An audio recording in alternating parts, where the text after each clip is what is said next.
Bismillahirrahmanirrahim. Assalamualaikum warahmatullahi wabarakatuh.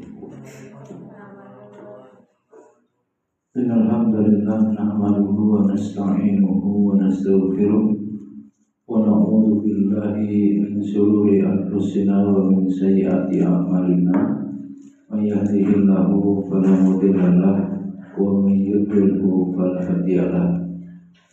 Asyhadu an la ilaha illallah wahdahu la syarika lah wa asyhadu anna Muhammadan abduhu wa rasuluh. Allah ta'ala wa ta'ala billahi minasyaitonir rajim. Rabbi shrah li sadri wa yassir li amri wahlul 'uqdatam min lisani yafqahu qawli. Puji syukur marilah kita panjatkan kehadirat Allah Subhanahu wa taala. Alhamdulillah pada kesempatan malam hari ini kita kembali bermajelis ilmu, materi yang kami kaji seputar celaan, hinanya rakus, sifat tamak dan mulia atau terpujinya sifat qanaah, jadi lawannya rakus, tercela, qanaah, terpuji. Hadirin Allah, salam dan salam senantiasa kita sampaikan kepada junjungan kita Nabi Muhammad Sallallahu Alaihi Wasallam, kepada sahabat, tabi'in dan tabi'ut tabi'in. Kita semua yang umatnya yang mengikuti sunnah-sunnahnya ila yaumil qiyamah. Kajian kita merujuk kepada kitab Minhajul Qasidin pada pembahasan tercelanya rakus dan terpujinya qanaah. Ketahuilah bahwa kemiskinan itu ya baik, tidak aib, tidak tercela,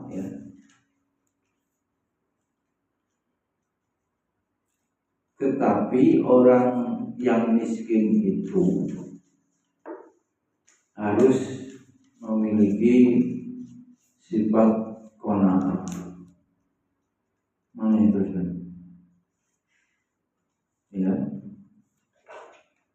Kepuasan merasa cukup, rela atas pembagian yang Allah berikan. Qanaah itu yang bisa melawan keburukan tamak, jadi rakus, itu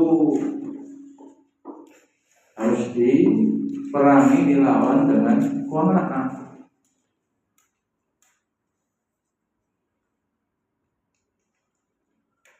Orang yang qanaah tidak pengen punya orang lain yang dimiliki manusia lain, tidak melihat rezeki orang, Kemudian kalau dia bekerja tidak mencari harta dengan rakus, dengan segala cara. Itu tidak mungkin orang yang qanaah begitu. Kenapa? Karena dia merasa puas dengan pembagian pada hakikatnya apa yang Allah berikan kepada dirinya. Dia hanya memerlukan sekedarnya saja untuk memenuhi kebutuhan dasar hidupnya, urusan makan seperlunya, secukupnya, urusan minum, pakaian, lagi kebutuhan primer saja seperlunya, apalagi kebutuhan sekunder, apalagi tersier, dalam ilmu ekonomi. telah diriwayatkan ya, dalam Sahih Muslim dari Amr bin Al-As radhiyallahu anhu, Rasulullah sallallahu alaihi wasallam bersabda, "Qad aflaha man aslama wa ruziqa kafafan wa qanna'ahullahu bima atahu." Rawahu Muslim. Qad aflaha man aslama, beruntunglah orang yang aslam ini memasrahkan diri ya kepada siapa atau bagaimana? Kepada pembagian rezeki ya, waruziko kafafan, dia dilimpahi rezeki yang sekedar mencukupinya, wa qana'ahullah, dan merasa atau diberikan rasa puas oleh Allah terhadap apa yang diberikan kepadanya. Diriwayatkan Muslim. Sulaiman bin Daud ya, alaihi salam bersabda, kami sudah mencoba seluruh penghidupan ya, yang lunak ya sampai yang keras. Ternyata kami mendapatkannya cukup dengan yang sedikit saja. Cukup dengan yang sedikit saja. Al-qanaatu malun la yanfudu, rawahu Ibnu Adi. Qanaah itu merupakan harta yang tidak akan habis ya. Ini dalam hadis Jabir ya, radhiyallahu, Nabi bersabda, yang namanya qanaah itu merupakan harta ya. Berarti siapa yang punya sifat qanaah itu ya sama punya harta, yang mana bedanya harta qanaah ini tidak akan pernah habis. Nih. Dan manusia modern sangat kering ya, spiritual ya. Nilai-nilai agama kering, ya. Jiwanya kering, hidupnya berarti apa?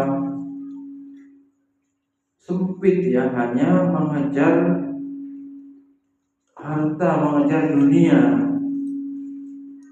yang itu hanya atau fata morgana yang tidak berkesudahan. Maksudnya orang yang sudah memiliki kekayaan, umpamanya dihitung 1 miliar, ternyata dia menginginkan 1 miliar kemudian, pengen 2 miliar. Sudah memiliki 2 miliar, dikiranya puas, masih ingin memiliki 3 miliar dan seterusnya. Bahkan dikatakan Nabi, jika manusia sudah mempunyai 2 gunung lembah yang itu terbuat dari emas, manusia masih pengen punya yang ketiga. Maka tidak ada habisnya bila manusia itu tidak merasa cukup atau tidak mau qanaah. Abu Hazim berkata 3 perkara. Beliau, siapa yang berada di dalamnya maka sempurnalah akalnya. Yaitu yang pertama, orang yang mengenal dirinya. Nah, ini banyak. Ya. tidak mengenal dirinya, tabiat buruknya terutama, sehingga dia jadi kalah budak oleh hawa nafsunya sendiri.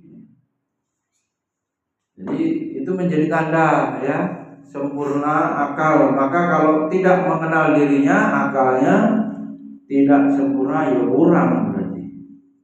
Yang pertama ya, kalau akalnya sempurna, bisa mengenal dirinya, kapan pas semangat, kapan pas futur, ya, kapan pas punya tabiat buruk, dia bisa mendeteksi, ya, bisa cerdas mengobati gitu. Kalau malas, gimana saya biar nggak malas? Ya. Bisa, itulah kecerdasan emotional question, ya. Dia bisa memotivasi dirinya sendiri gitu, ya. Kemudian yang kedua, menjaga lidahnya, dan yang ketiga, puas ya, terhadap apa yang dianugerahkan Allah kepadanya. Jadi kalau pengen masuk orang yang kategorinya sempurna akalnya, tahu diri, jaga lisan, qanaah. Ya, dua itu orang itu akalnya sempurna. Kalau tidak, ya bermasalah ya. Karena diri bermasalah, mulutmu harimaumu itu ada pepatahnya begitu. Bagaimana? Banyak orang yang cilaka mendapatkan masalah dalam hidupnya lantaran mulut, ya. Lidah tak bertulang. Itu ada puisi apa itu? Jika apa? Iya, jika pedang melukai tubuh, ya, obat itu bisa dicari. Tapi kalau lidah ya melukai, ya, kemana itu hendak obat? Kemana obat hendak dicari? Ada bekasnya, ya. Orang yang menyakiti dengan lisan itu tidak bisa. Seperti kertas yang dikemas dan dikembalikan lagi menjadi terbuka, ya, tetap saja ada bentuk lipatannya. Kemudian seorang bijak, ini ahli hikmah, pernah berkata, engkau adalah orang yang mulia. Apa kata beliau? Engkau adalah orang yang mulia selagi engkau berselimut kepuasan diri. Makan ya menerima, ya, pakaian menerima, ya, rumah bisa jadi, keadaan yang menjadi takdirnya dia terima, maka dia menjadi mulia. Selama dia masih qanaah, tetap mulia. Seperti itu ya. Adapun rakus, ya, ini rakus nih, lawannya qanaah. Nabi pernah bersabda, ayyuhan nas ajmilu fi talabi fa innahu laisa lil abdi illa ma kutiba lahu. Manusia, mencarilah harta dengan cara yang baik, karena seorang hamba tidak mendapatkan kecuali apa yang memang sudah ditetapkan baginya, ya. Jadi percuma dengan rakusnya itu, berarti kan cara mencari harta tidak baik, ya kan, menghalalkan segala cara tamak. Ternyata apa? Ya percuma saja. Dia akan mendapatkan sesuai yang ditetapkan. Kata Nabi, ilama kutibalah. Ya cuma dapat yang ditetapkan saja, tidak lebih, ya. Secara tegas juga Rasulullah melarang tamak, ya. Himpunlah rasa putus asa dari apa yang ada di tangan manusia. Jadi kita tidak boleh menginginkan, suruh putus asa artinya tidak milik itu bahasa Jawa yang tidak menginginkan ya, tidak ya meri ya Pak ya. Orang punya sesuatu, barang, harta, kita nggak boleh pengen seperti orang itu. Itu disuruh Nabi loh ya, disuruh merasa putus asa dari apa yang dimiliki atau yang ada di tangan manusia. Bahkan pepatah mengatakan yang namanya rakus itu menghinakan seorang pemimpin, dan putus asa bisa meninggikan orang miskin. Pemimpin rakus ya itu hina ya, derajatnya dalam pandangan Allah hina. Alhamdulillah, ternyata ya yang dicari-cari itu, yang direbutkan itu ya, dalam pandangan syariat ya,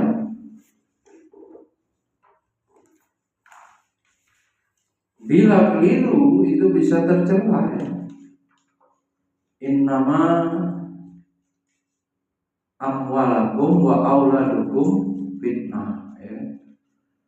Allah berfirman, sesungguhnya hartamu dan anak-anakmu itu hanyalah cobaan, fitnah. Bahkan dalam hadis ya ditegaskan, Nabi bersabda, tidaklah 2 ekor serigala yang dilepas di tengah sekumpulan domba lebih rusak daripada rakus atau hasratnya seseorang untuk mendapatkan harta, dan kemuliaan itu hanya bagi agamanya. Jadi orang yang rakus harta ini, kata Nabi, lebih berbahaya dari bahayanya apa tadi? 2 ekor serigala yang lapar dilepaskan di segerombolan domba atau kambing ya kalau kita. Tentu saja domba yang lapar, serigala yang lapar akan menerkam, memakan, memangsa domba-domba itu. Ya. Dan itu kerusakannya ternyata lebih bahaya. Kerusakan domba serigala itu lebih ringan dibandingkan kerusakan manusia yang tamak kepada harta ya.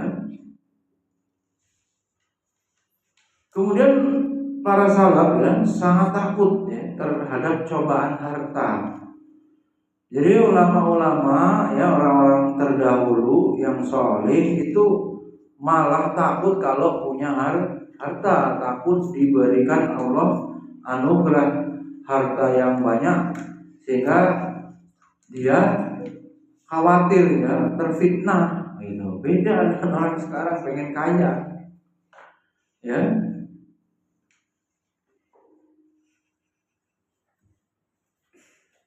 Dikisahkan sahabat Umar bin Khattab radhiyallahu anhu ya, di sini dijelaskan ketika beliau melihat suatu penaklukan yang dituliskan. Penaklukan yang berhasil dilakukan pasukan dalam perang, maka apa yang terjadi? Sahabat Umar itu malah menangis. Sahabat Umar bin Khattab khalifah yang kedua ya, beliau menangis. Kenapa menangis? Kemudian beliau mengatakan, Allah tidak menahan yang demikian ini dari nabinya dan dari Abu Bakar karena untuk satu keburukan yang dikehendakinya terhadap mereka berdua.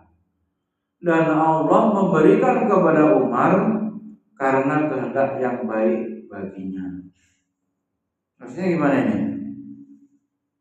Jadi kekhawatiran apa?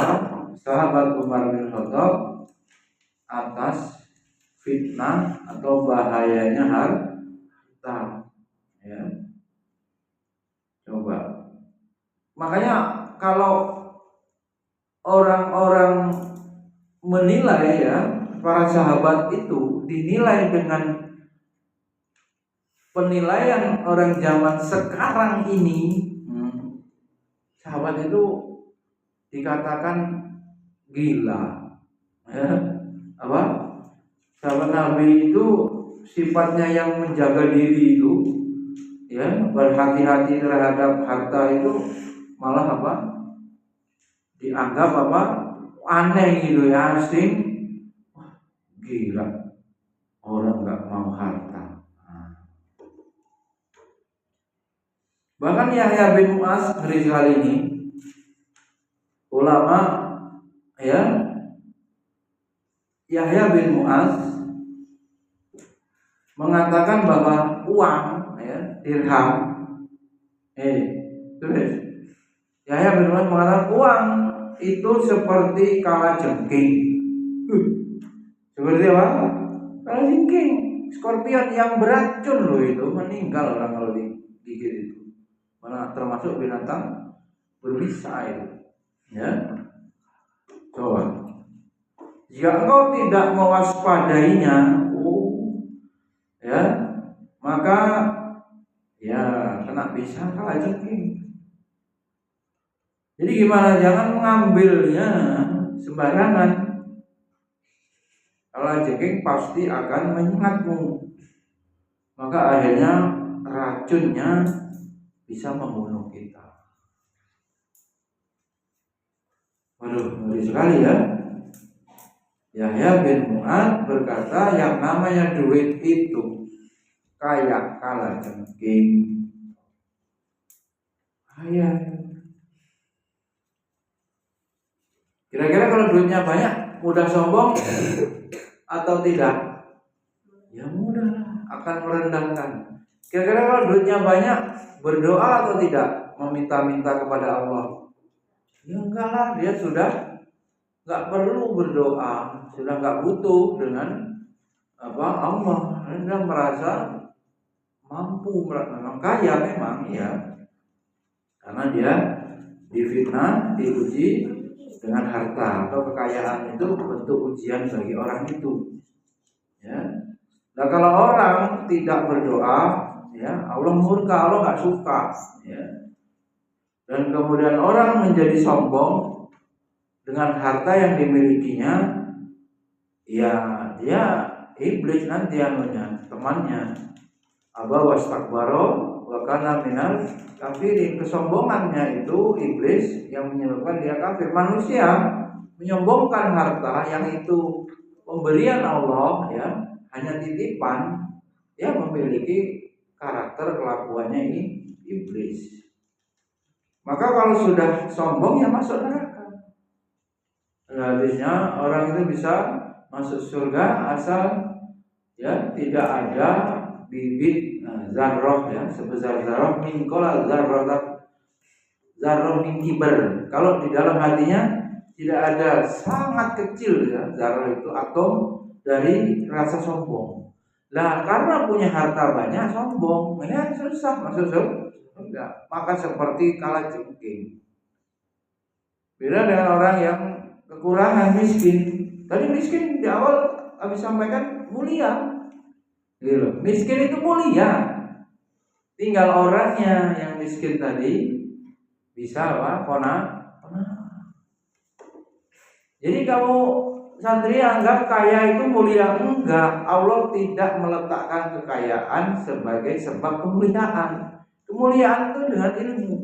Dan sekiranya manusia ditakdirkan Allah miskin, dan itu memang maunya Allah, pasangan-pasangan kehidupan miskin kaya, ya susah senang, loh berarti itu kebaikan, ya, yang Allah berikan. Dengan uraian tadi bahayanya harta, mudah sombong, ya, harta seperti racun dari kalajengking, ya, fitnah-fitnah itu. Dan kita jumpai dalam kehidupan ini, saudara tidak kenal dengan saudaranya atau menjadi putus hubungan saudara persaudaraan karena apa? Nggak kenal namanya saudara. Harta itu pokoknya ya uang, nggak peduli kalau duit itu nggak ada ceritanya saudara. Beradik kakak pun bisa berebut warisan, ya. Bisa bunuh-bunuh, bisa laporan ke polisi, ya. Bisa laporan ke polisi, bisa menyihir mengguna-guna demi memperoleh harta. Maka nggak berlebihan kalau ada ustadz ulama yang mengatakan sekarang manusia tidak menyembah berhala syiriknya, tidak menyembah patung, tapi menyembah harta. Harta itu dijadikan Tuhan, ya, yang dikejar, yang dicari dengan segala macam cara. Nah, bagaimana kita bisa selamat, ya, kita waspadai bahaya itu, ya? Maka caranya apa?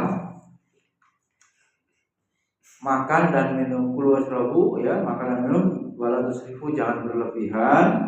Kemudian kulu mimma razaqnakum, makan dari rezeki yang kami berikan kepada kalian, min thayyib, dari rezeki yang baik, ya, halalan thayyiban, ya. Kita mengambil dengan cara yang halal, kerjaannya halal, dan kemudian kalau sudah memiliki harta, ya, kita tidak berlebihan, dan kalau memang sudah memasuki, ya, kewajibannya adab terhadap harta, dia harus menunaikan haknya berzakat dan berinfak, ya.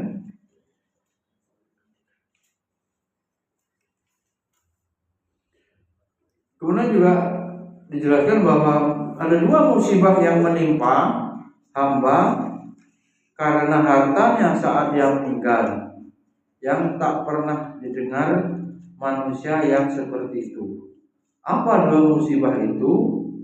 Ada yang bertanya, kemudian dijawab, dia meninggalkan semua hartanya dan dia akan ditanya, ya. Ditanya min aina ya kasabu, dari mana kamu dapat harta itu. Terus termasuk ditanya digunakan, ya, harta itu dibelanjakan untuk apa? Nah, itu musibahnya itu, ya. Bahkan orang-orang yang kikir ini, ya, karena menahan hartanya apa nanti? Hartanya akan menjadi tanggungan hisab, ya. Hisab, dihitung, diaudit, didata di hadapan Allah. Semua, ya, hartanya itu harus dijelaskan.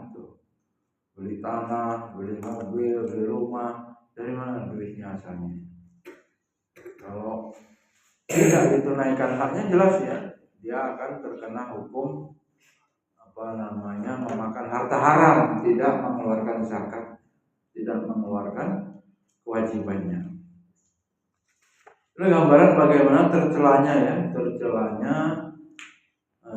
rakus tadi, yang ternyata berhubungan dengan rakus terhadap harta.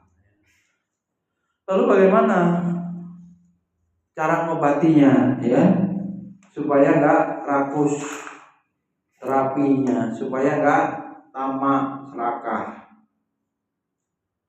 Ada 3, ya. Imam Ibnu Qudamah dalam kitabnya Minhajul Qasidin, beliau menerangkan ada 3 terapinya. Ketahuilah bahwa obat dari rakus tamak, kata beliau, ada 3 unsur. Yang pertama sabar, obat serakah sabar. Yang kedua ilmu. Yang ketiga amal. Adapun uraiannya, ya, kata beliau, yang pertama ekonomis. Dalam kehidupan dan arif dalam membelanjakan harta. Siapa yang menginginkan qanaah, maka dia harus menutup pintu-pintu yang bisa digunakan untuk keluar oleh dirinya dan mengembalikan dirinya kepada apa yang sekedar dibutuhkan. Kalau pengen apa? Qanaah ya seperlunya saja, puas. Makanan yang ada sedikit mungkin lauk-lauknya, cukup dengan 1-2 lembar pakaian, bukan numpuk-numpuk sampai lemarinya. Harus beli lagi, bajunya sangat banyak. Semuanya nanti dihisab ya, itu yang ngoleksi baju itu nanti ditanya ya. Dan jika mempunyai keluarga, setiap anggota keluarganya dibiasakan dengan cara tadi itu ya, ekonomis tadi. Nabi juga bersabda, tidak akan menjadi miskin orang yang ekonomis. Sederhana loh ya, hidupnya apa? Tidak boros, ekonomis itu ya. Sewajar-wajarnya, dia tidak akan miskin. Itu ada motivator pengusaha bilang, orang Indonesia kalau punya uang, dapat uang sehari itu misalnya banyak, dia berpikirnya bagaimana habis besok, pikir besok. Tidak bisa begitu ya. Kalau orang-orang yang memiliki kesuksesan ya ekonomi itu ternyata dia membagi ya, tidak dihabiskan semua. Penghasilannya ada yang ditabung ya, ada yang diinvestasikan ya, tidak dihabiskan dimakan semua ya. Itu hadis ya, tidak akan menjadi miskin orang yang ekonomis. Tapi juga bukan pelit ya, sewajarnya saja ya, bukan wah sampai kepada dirinya sendiri pun perhitungan. Itu nanti pembahasannya apa? Pelit ya, kikir ya. Ini supaya pas ya, tidak rakus, tidak kikir ya, ekonomis. Dalam hadis lain disebutkan mengatur itu sama dengan separuh kehidupan. Kalau orang nggak punya manajemen finansial ya, keuangan yang baik ya, besar pasak daripada tiang.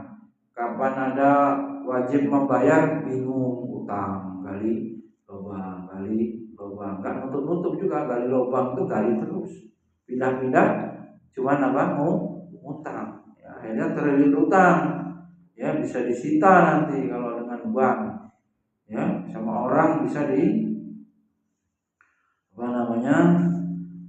ya berurusan dengan konflik ya, semakin sempit ruang geraknya. Karena apa? Karena orang tidak lagi percaya. Nah, dia kalau bermuamalah itu zolim ya, ngutang nggak bayar, semakin sempit ya. Daerah A pernah dia utangin, kemudian dia tidak bayar ya, susah. Mungkin sholat ya, mungkin akidahnya bagus, tapi muamalahnya, akhlaknya tercela, ini masalah. Pindah ke desa B ya, gitu juga, lama-lama semua tempat nggak ada lagi yang percaya kepada dirinya. Nah, karena nggak bisa ngatur keuangan dengan benar. Di sini dikatakan mengatur itu sama dengan separuh kehidupan. Kalau nggak bisa ngatur keuangan berarti ya kehilangan kehidupan ini, hanya neraka baginya ya. Kemudian khasyatullah ta'ala fi sirri wal alaniyah wal qasdu fil ghina wal faqr wal adlu fil ridha wal ghadab. Rawahu Ibnu Bazar ya, Al-Bazar.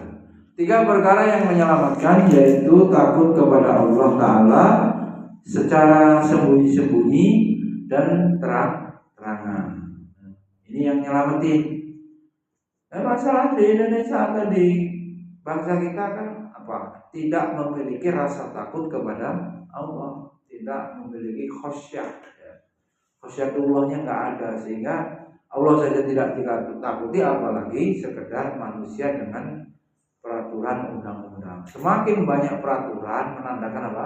Semakin moral manusia itu buruk, karena melanggar dibuat undang-undang larangannya, karena melanggar, karena berbuat kesalahan akhirnya ada undang-undang baru. Dulu kan nggak ada KPK tuh contohnya, karena banyak yang korupsi, akhirnya peraturan undang-undang KPK dibuat, lembaganya didirikan. Nah, sebagai contoh seperti itu ya. Kemudian sederhana ya, tatkala kaya, pas banyak uang, jangan langsung apa istilahnya berfoya-foya, berlebih-lebihan membelanjakannya. Ya, jadi pas miskin, pas kaya, di sini yang selamat sederhana, biasa saja. Ya. Kemudian adil tatkala ridho dan marah. Ya. Adil ini huwa aqrabul taqwa, karena adil itu sangat dekat dengan ketakwaan, dan adil ini meletakkan satu pada tempatnya. Adil biasanya mudah bagi yang disukainya, tapi yang dibenci atau kepada orang yang tidak dia sukai, dia susah berbuat adil. Apalagi marah ya, di sini suruh ridho dan marah, ini tetap adil ya. Senang sama keadaan tertentu adil, mudah. Marah dalam keadaan tertentu ini yang membuat sulit adil. Maka di sini yang mau selamat tetap adil, ridho maupun marah. Kemudian yang kedua, ya, setelah ekonomis, jika seseorang bisa mendapatkan kebutuhan yang mencukupinya, maka dia tidak perlu gusar memikirkan masa depan. Di Quran itu, kamu ngapalin Quran ya anak, Zahid, akan ketemu kesimpulannya apa, wala khaufun alaihim walahum yahzanun. Itu kalau mau psikologi kejiwaan ya, psikologi ini apa, jiwa manusia itu sehat. Wala khaufun, ini khauf ini takut apa? Takut masa depan, ekonomi nanti sulit, makan apa dan seterusnya. Kalau ini dipikirkan terus, yang itu hak apa namanya wilayahnya Allah, dia akan sakit ya. Bingung nanti anaknya kerja di mana sampai berlebihan. Kuliah sulit, ini sulit terus. Nanti tinggalnya di mana, macam-macam gitu, kerjaannya apa ya, urusan dunianya yang dikhawatirkan. Itu akan jadi sakit. Sama yahzanun, wala yahzanun ini apa kalau yahzanun ini? Sedih. Apa yang disedihkan? Masa lalu, menyesali, menyayangkan yang sudah terjadi padahal itu tidak bisa kembali. Daun telah mengering, ya kan? Tinta ya sudah tertuliskan ya di Lauhul Mahfuz ya. Maka orang yang meratapi masa lalunya ya, dia akan terkena penyakit kejiwaan. Kemudian membangun harapan ya penting ya, tidak boleh putus asa bahwa pasti akan mendapatkan rezeki. Tidak ada makhluk melata di muka bumi ini yang tidak dijamin rezekinya. Dia juga harus sadar ya, kita harus sadar bahwa setan lagi selalu membisikkan, membisikkan kemiskinan kepada setiap manusia. Dari Ibnu Mas'ud radhiyallahu anhu, dari Rasulullah sallallahu alaihi wasallam, beliau bersabda, "Inna ruhal qudus nafasa fi rawi annahu laisa min nafsin tamutu hatta tustakmala rizquha wa ajaluha fattaqullah wa ajmilu fil talab wa la yahmilannakum istibta'u rizqi an tadlubuhu bima'asillahi azza wa jalla fa innahu la yudraku indallahi illa bita'atihi."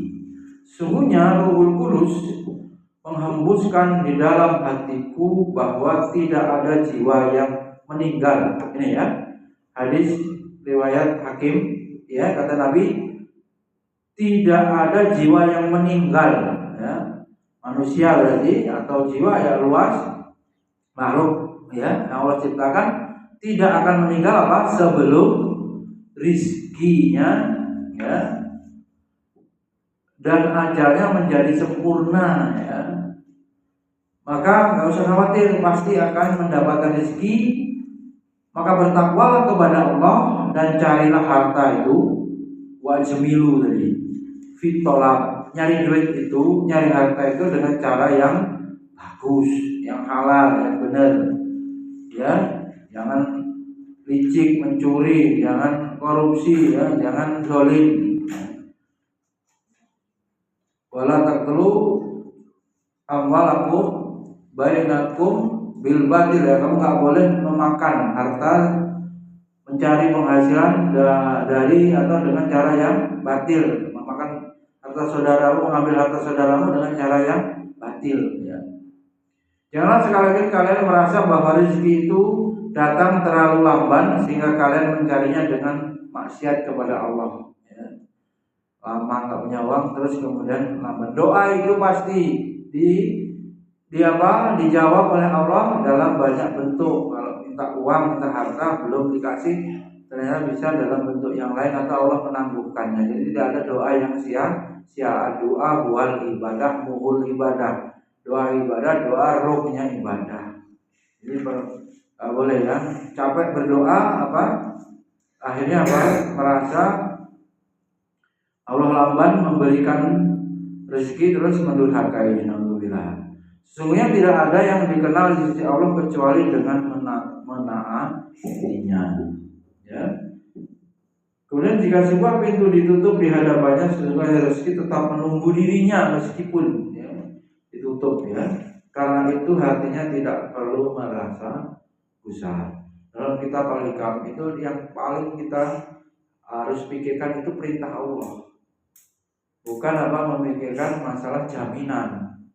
Yang dijamin nggak usah dipikirkan, yang dipikirkan bagaimana kita ibadah ini yang wajib, ya, bisa semaksimal mungkin kualitasnya ditingkatkan, dan yang sunnah tentu bagaimana bertakwa sekemampuan kita, sekuatnya mengamalkan sunnah, ya. Fattaqullaha mastata'tum, bertakwalah kepada Allah semaksimal mungkin kekuatanmu, ya, kemampuanmu seperti apa.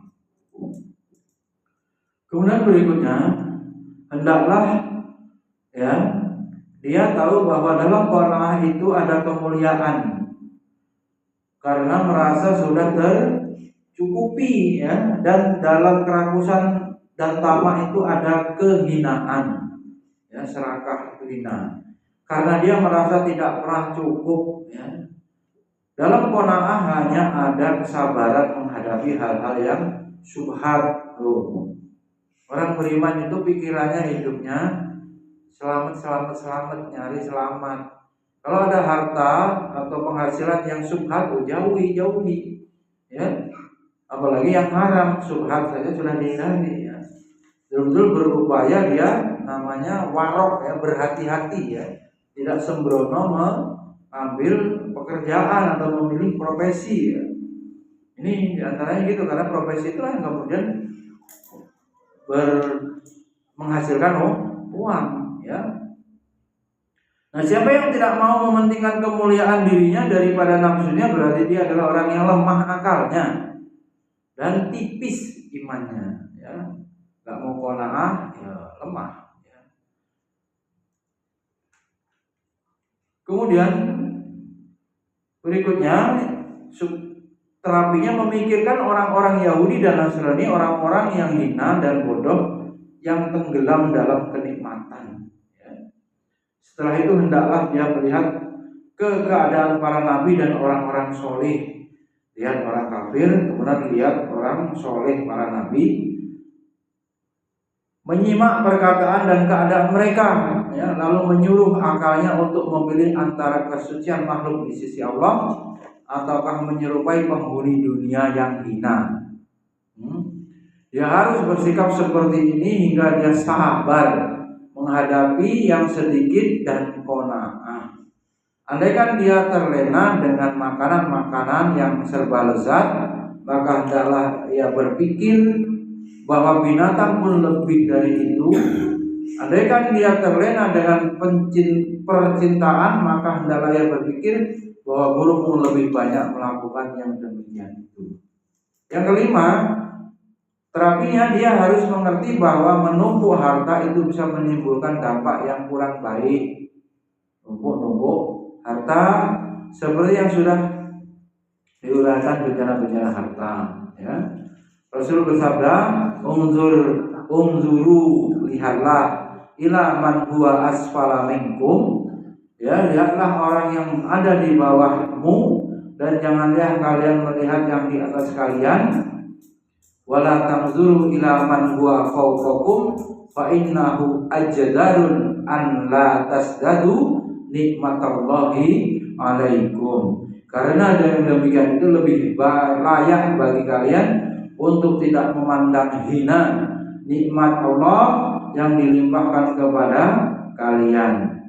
Jadi penopangnya urusan ini adalah sabar dan membatasi harapan. Pendek angan tidak berlebih-lebihan, terutama ini tercela kalau itu urusan dunia. Yang boleh rakus, boleh panjang angan-angan itu dalam ilmu dan amal soleh yang bisa ditambah. Ya, nambah ilmu terus boleh kita iri.